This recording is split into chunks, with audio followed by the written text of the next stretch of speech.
हाय दोस्तों, आइए आज सॉन्ग भोजपुरी राइटर एंड भीमाडेक्स चैनल पे तमाम भोजपुरी समाज और मैथिली समाज को स्वागत एंड वेलकम करते हैं। तो दोस्तों, हर वीडियो की तरह आइए इस वीडियो में भी आप लोग को जो खेसारी जी का एक सॉन्ग आया है, बस कर रे पगली जाने दे, हिंदी सॉन्ग है। इस हिंदी सॉन्ग पे मैं एक लड़की का और लड़का का जो कोरस लाइन भोजपुरी में है, लड़की का हिंदी है, मतलब बिल्कुल उसी तरह मैटर है दोस्त, स्टार मैटर है। आप लोग जल्द से जल्द संपर्क कीजिए और वीडियो फुल देखिए, और फुल लेने के लिए संपर्क कीजिए। आप वीडियो फुल देखिए, आप लोग को समझ में आएगा किस तरह मैटर लिखे हैं। आइए आप लोग को मैटर बताते हैं डबिंग, और अच्छा लगे जरूर चैनल को सब्सक्राइब कीजिएगा और बेल आइकन प्रेस कीजिएगा। आइए किस तरह है, लड़की का लाइन है।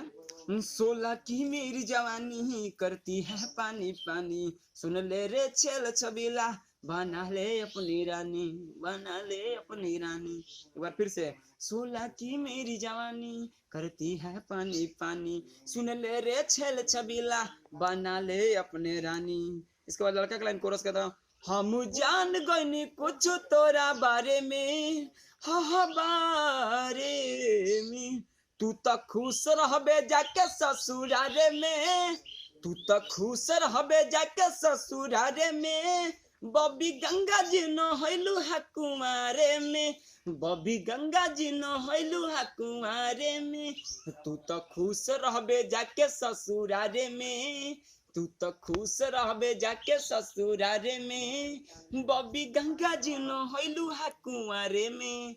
दोस्तों बताइए कैसा वीडियो लगा, और वीडियो अच्छा लगा तो जरूर चैनल को सब्सक्राइब कीजिए। इस तरह का वीडियो आते रहेगा। मिलते हैं अगले वीडियो में।